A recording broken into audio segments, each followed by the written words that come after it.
E aí, turma, todo mundo pronto para a gente começar a fazer os cálculos do parafuso de movimentação? Olha só, na aula passada eu apresentei finalmente todo o sistema de transmissão de potência, então agora a gente consegue dar continuidade ao projeto. Só que, como sempre, antes de começar a aula, eu preciso dar um outro aviso. Eu sei que é meio óbvio dizer, mas os cálculos do passo 7 em diante vão depender demais dos cálculos e escolhas que foram feitas nos passos anteriores. E aqui no passo 7 em diante, tal qual vocês fizeram nos outros passos, vocês terão que adotar alguns valores e parâmetros e também apresentar breves justificativas para suportar tais decisões. E daí, turma, consequentemente, cada estudante vai ter um projeto completamente diferente do seu coleguinha. Nesse passo, mais uma vez, a gente tem uma decisão para ser tomada antes de começar o passo. E essa decisão vai ser tomada por cada estudante. Nesse quesito de projetar o parafuso de movimentação, o edital desse semestre, que é o primeiro semestre de 2021, vai te dar uma liberdade de itinerário. Eu digo isso porque vocês podem definir qual a carga máxima a ser transportada.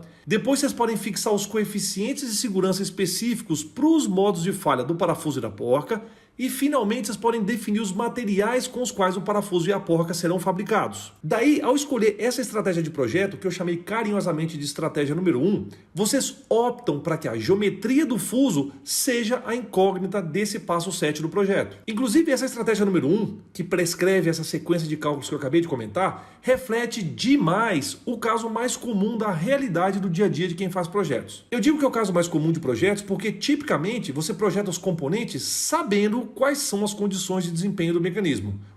Então como você sabe quais são as condições operacionais que devem ser executadas, você deve, durante o projeto, dimensionar os componentes para que eles possam suportar as solicitações oriundas da operação. Só que aqui nesse projeto eu vou deixar outras opções de estratégias abertas para que cada estudante possa fazer a sua. Porque eu quero deixar vocês treinadas e treinados igual a gente fazia nos exercícios do curso de elementos de máquinas. Eu não sei se vocês se lembram, mas nas listas a gente tinha exercícios que abordavam os mais variáveis cenários de aplicação.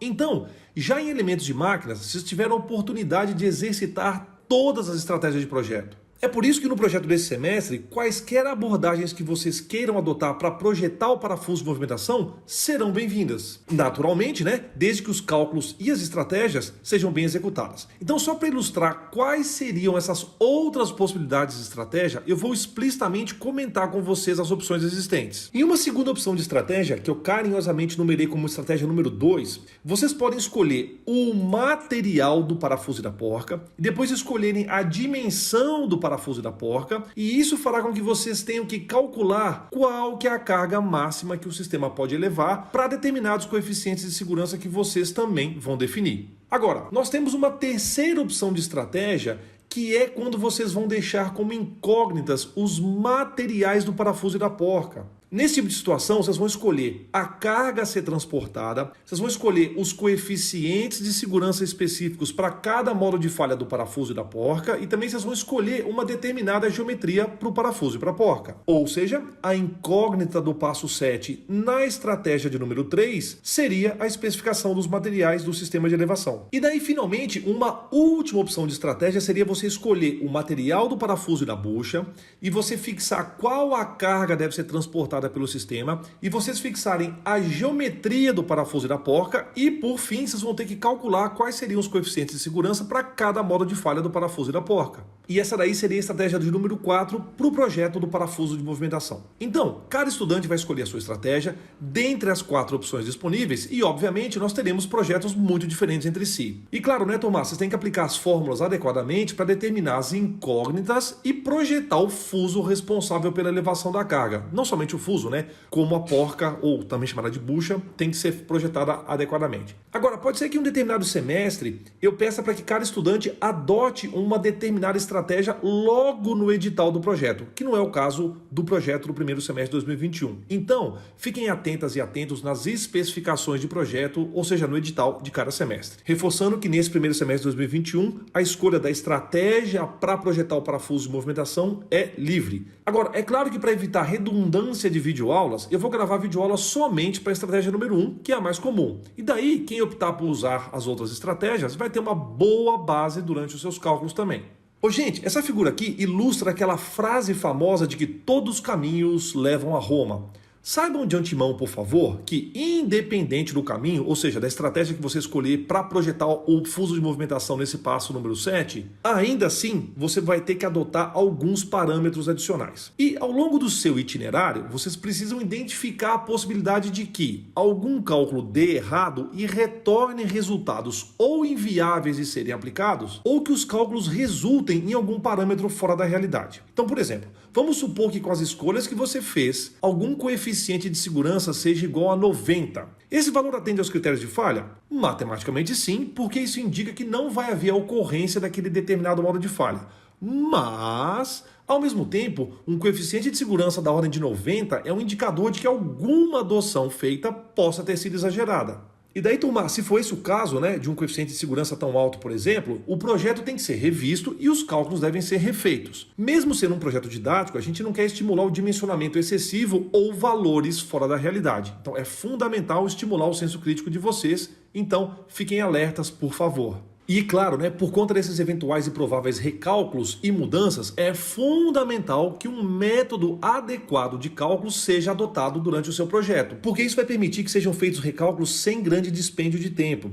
Daí eu insisto novamente na questão de vocês usarem planilhas de cálculo e também desenvolverem algoritmos parametrizados para suportar o projeto de vocês. Agora, turma, vamos falar especificamente sobre elevadores. Meu objetivo agora é fundamentar para vocês de onde eu selecionei os parâmetros de desempenho do meu elevador. E com essa parte da aula, vocês terão um respaldo para escolher as suas variáveis de projeto. Então vamos lá. Existem várias normas usadas para orientar o projeto e instalação de elevadores de carga de pessoas. Eu vou citar somente duas para que a gente tenha uma referência sólida do nosso projeto. A primeira das normas que eu vou abordar com vocês é a ABNT NBR 16.858, parte 1, publicada em 2020. Essa norma trata de requisitos de segurança para construção e também para instalação de elevadores. Essa parte número 1 da norma se refere a elevadores exclusivos para passageiros e também para elevadores mistos, ou seja, aqueles que transportam passageiros e cargas. A segunda das normas é a ABNT NBR 14.712, publicada em 2013. Essa norma trata dos requisitos de segurança para construção e instalação de elevadores elétricos e hidráulicos também. Essa norma se aplica a elevadores de carga,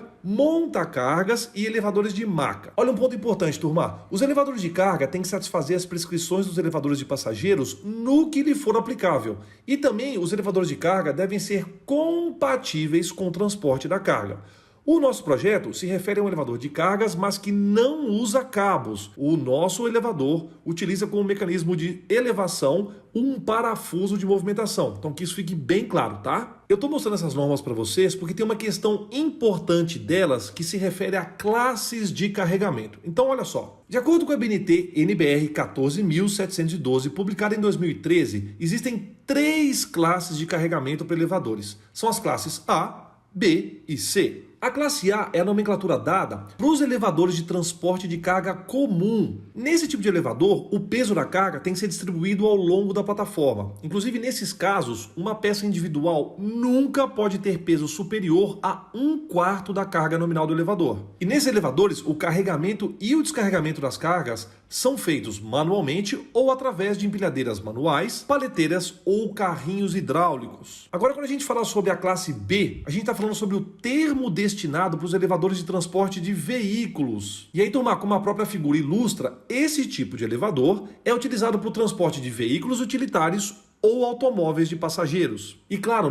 assim como qualquer elevador, independente da classe de carregamento, a intensidade da carga a ser transportada tem que obedecer à capacidade nominal de carga do elevador. E por fim, nós temos a classe de carregamento C, que é destinada para os elevadores cuja carga é abastecida através de uma empilhadeira motorizada. Nesses casos, turma, a empilhadeira motorizada que faz o carregamento pode ou não ser transportada dentro do elevador, ao mesmo tempo que a carga. E é claro, que se a empilhadeira for transportada junto com a carga, a intensidade total da carga transportada pelo elevador não pode exceder a carga nominal do mecanismo. Essas fotos eu tirei do site da Schindler Elevadores. Inclusive, no próprio site, a empresa faz o seguinte comentário: é proibido o transporte de passageiros nos elevadores de carga. Então, além do ou da ascensorista, é permitido viajar com a carga somente a pessoa que faz o acompanhamento da carga. E aí não se preocupem que eu vou deixar na descrição do vídeo o link de onde eu tirei essas figuras. Ô gente, apesar do nosso elevador de cargas não utilizar cabos, eu usei como base as informações de elevadores de carga da ThyssenKrupp que usam cabos. Essa foto aí faz parte de um catálogo de um elevador da ThyssenKrupp de classe A. No próprio título da figura desse catálogo consta uma legenda que diz que essa figura mostra um corte CC. Estão vendo essa informação aqui, ó? Então, só que o corte CC, ele é mostrado em uma figura anterior do catálogo que eu não vou mostrar aqui nesse slide. Então, não se atenham, por favor, a esse tipo de detalhe, porque ele não vai ser relevante no momento. Nele é citado que as velocidades convencionais para um elevador dessa classe de carregamento são 30, 45, 60 ou 90 metros por minuto. Tudo bem que é um elevador cuja capacidade é de transporte de cargas entre 1.000 e 2.000 kg. Já essas fotos mostradas nesse slide fazem parte de um outro catálogo da mesma fabricante ThyssenKrupp. É de uma linha de elevadores da classe de carregamento A também. Esse elevador de cargas é de uma linha de produtos chamada Easy Load. Para referência de vocês, eu vou colocar o link na descrição do vídeo de onde eu baixei esse catálogo. As especificações técnicas básicas desse elevador são essas daqui. A capacidade nominal é para o transporte de cargas de até 520 kg a uma velocidade nominal de transporte de 30 metros por minuto. Agora, observem por favor que nesse catálogo está especificado que o percurso máximo desse tipo de elevador é de 15 metros. Então, por favor, entendam que eu só mostrei algumas dessas informações como cultura técnica geral. E eu também usei alguns desses catálogos para tirar alguns parâmetros base para que a gente pudesse propor o projeto desse semestre. Eu disse alguns desses parâmetros. Eu reforço isso porque eu não espero que durante o seu projeto, do seu parafuso de movimentação, você determine um comprimento próximo a 15 metros. Por favor, tenha essa noção técnica, tá? Porque como vocês vão projetar o parafuso, não é para você usar essa informação de percurso, por exemplo, extraída desse catálogo. Eu só quis mostrar de onde eu tirei alguns dos parâmetros que eu vou adotar para o nosso sistema. E aí, turma, só como uma curiosidade, uma das hipóteses iniciais que eu adotei foi a potência do motor. Eu sei que as letras estão meio pequenas, mas aqui mostra as características do motor de tração. Vejam, por favor, que a potência mecânica no eixo do motor desse elevador é de 3 kW. Eu fiz o meu projeto de tal forma que o motor selecionado tinha uma potência nominal de 5,5 kW. Obviamente, o projeto de vocês é diferente do meu, mas vocês têm uma noção da ordem de grandeza. Então, eu dei essa explicação toda só para te mostrar que eu vou projetar o meu elevador com uma capacidade nominal de carga de 520 kg e eu vou especificar que a velocidade nominal seja de 30 metros por minuto. E aí, gente, eu insisto, né? É claro que devido às configurações técnicas e geométricas do nosso sistema, é esperado que eu vá adotar um percurso inferior a esse daí de 15 metros. Porque elevadores com um percurso dessa ordem de grandeza não usariam um fuso de potência como mecanismo de elevação. Nesses casos, né,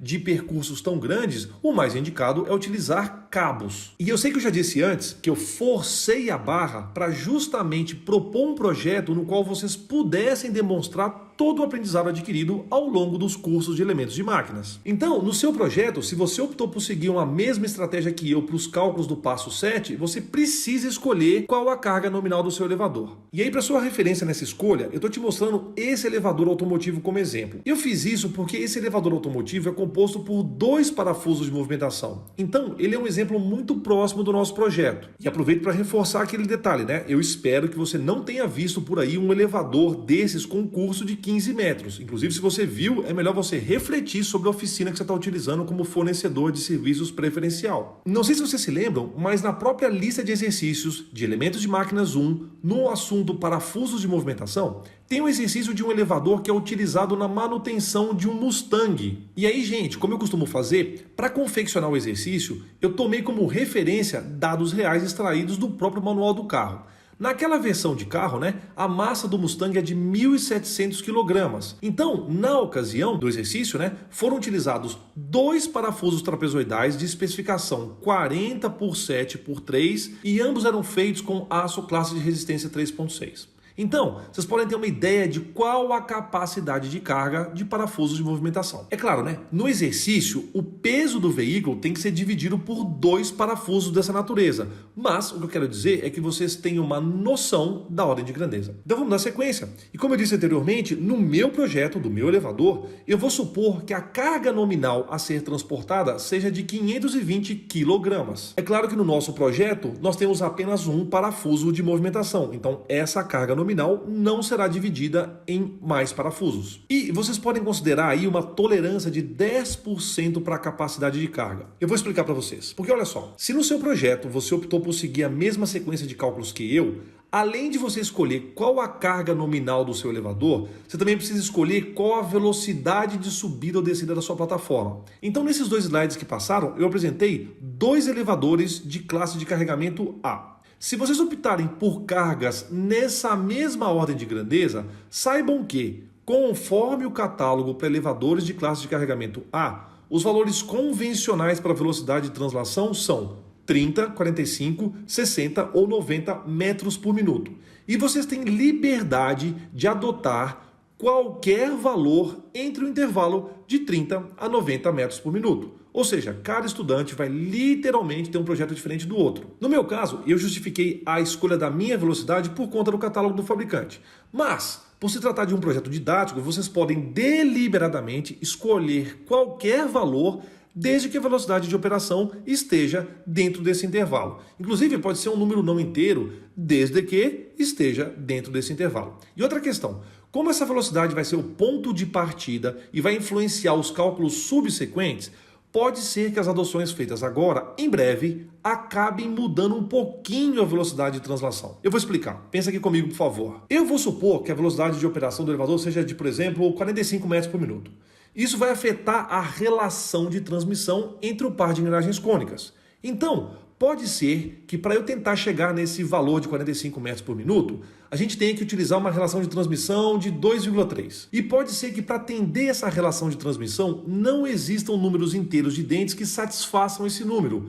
E daí pode ser que os números inteiros de dentes resultem numa relação de transmissão igual a 2,35, por exemplo. Só que isso vai gerar uma velocidade nominal de operação de 45,4 metros por minuto, ao invés de 45 metros por minuto. Ô, gente, é claro que eu estou dando alguns exemplos aleatórios, mas eu quero dizer que a gente pode utilizar uma margem de 10% de diferença na velocidade nominal e até mesmo na carga nominal. Agora, eu ressalto que essa tolerância na prática pode não ser tão aceitável assim, tá? Eu estou usando essa simplificação e essa tolerância alta só porque a gente está tratando de um projeto didático. Eu não quero que os críticos e haters de plantão vão falar: nossa, meu professor deu motorização a ter 10% de tolerância num projeto de engenharia, na vida real não é assim.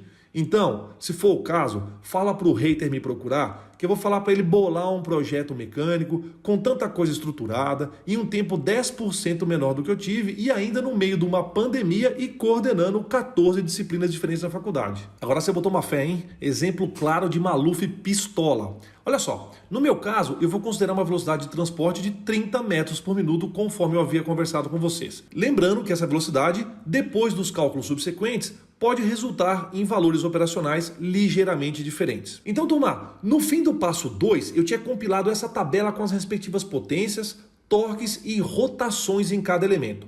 E, inclusive, na ocasião, eu fui muito infeliz ao explicar essa tabela porque eu me esqueci de justificar qual foi o critério que eu utilizei na potência dos eixos. Eu digo critério para preencher essa tabela, tá? Porque essa tabela ela é meramente ilustrativa e serve apenas como uma compilação dos dados. É só um recurso para facilitar nossa visualização. Olha só, no caso dos eixos, eu usei os seguintes critérios para preencher a tabela. Eu acabei tabelando o maior torque e a menor potência que estão presentes naquele determinado eixo. Essa adoção foi infeliz porque, ao invés de ajudar, eu acabei criando mais dúvidas. Observem, por favor, que a minha ideia era deixar o maior torque registrado daquele eixo no caso da gente precisar aplicar o critério da rigidez da torção. E aí, ao tabelar a menor potência, eu queria te dar a impressão que, em termos de potência líquida, a gente tinha pelo menos aquela potência garantida no eixo. Só que, além de eu não ter explicado isso claramente, eu acabei gerando mais confusão porque os cálculos subsequentes Obviamente, foram todos feitos com os dados específicos de cada elemento. Então essa tabela não serviu para o propósito que eu tinha imaginado, inclusive acabou criando confusão. Por isso, eu peço desculpas. Inclusive, turma, eu já atualizei a descrição desse determinado vídeo no qual eu apresento essa tabela. Vamos dar uma olhada? Olha só, aqui está o vídeo específico para mostrar para vocês que eu já atualizei a descrição. Vocês vão encontrar aqui, ó, esse comentário que eu acabei de fazer. Então, mais uma vez, eu peço desculpas para vocês por ter causado algum tipo de confusão. Vamos então voltar lá para o PowerPoint para a gente encerrar a aula. Olha só, para que a gente dê sequência aos cálculos, os dados relevantes são o torque e a rotação na polia grande, que é o elemento número 6. Ô, gente, por favor, prestem atenção numa coisa. Nós agora tomamos ciência de que existem outros elementos que compõem o sistema de transição de potência. Então, a gente vai ter que retomar os cálculos do fluxo de potência do sistema a partir do elemento número 6. Porque a ideia agora é considerar os rendimentos desses outros elementos mecânicos que são utilizados na transmissão da potência. Só que atenção para o que eu falei. Os rendimentos dos novos elementos vão ser utilizados para os próximos cálculos, ou seja, é agora do passo 7 em diante. Não existe a menor necessidade de vocês retornarem nos passos anteriores, como a seleção do motor, porque quando eu especifiquei a potência de saída do nosso sistema de transição de potência, né, eu especifiquei a potência de saída que chegava no elemento número 6. Turma, na ocasião do início do projeto do primeiro semestre de 2021, vocês não sabiam o que estaria conectado ao elemento número 6, que no caso é a polia grande. Agora, provavelmente em semestres subsequentes, eu posso fazer algumas alterações nos editais e, por exemplo, já te apresentar desde o início do semestre o sistema completo. Então, nesse caso, né, vocês teriam que incorporar essas instruções para as especificações que constam no edital do seu respectivo semestre. Então, nunca é demais repetir. Prestem atenção, por favor, às instruções dadas pelos seus professores no início do respectivo semestre e também nas instruções que são providas para vocês ao longo do curso. Ô, gente, agora com a visão do sistema de transmissão de potência completo, nós temos mais um par de rolamentos no eixo E4, nós temos o rendimento do engranamento das rodas cônicas e nós temos o rendimento total do sistema de elevação e rebaixamento da carga, que é configurado pelo parafuso de movimentação e seus componentes. Então, vai acontecer um negócio muito interessante aqui no passo 7, porque diversas variáveis estão faltando e umas variáveis dependem das outras. Por exemplo, o passo do parafuso depende do diâmetro do parafuso e até agora a gente não tem o diâmetro do parafuso. Só que o passo influencia, dentre outras variáveis, a rotação do fuso e o rendimento total do sistema de elevação e descenso da carga. Então, por isso, nós vamos ter que fazer um malabarismo, né, e ir ajustando e atualizando as variáveis e, eventualmente, retroceder para poder atualizar alguns outros cálculos. Por isso, turma, que eu dei a liberdade de vocês terem uma tolerância de 10% nessas variáveis de agora em diante. Mesmo porque, se eu deixar uma tolerância muito justa, isso pode fazer com que algum estudante tenha que voltar recalculando grande parte do projeto. E nesse caso seria um aumento de entropia desnecessário, ao meu ver. O importante é vocês entenderem a conexão entre as variáveis e, obviamente, respeitar as ordens de grandeza das variáveis e, principalmente, os fenômenos físicos envolvidos. Agora, turma, os ajustes finos vocês sabem fazer, só demandaria um esforço computacional de cálculo. Então, feitas essas explicações, eu vou interromper a aula aqui para que a gente possa iniciar a próxima aula já com os cálculos. Então, até mais ver.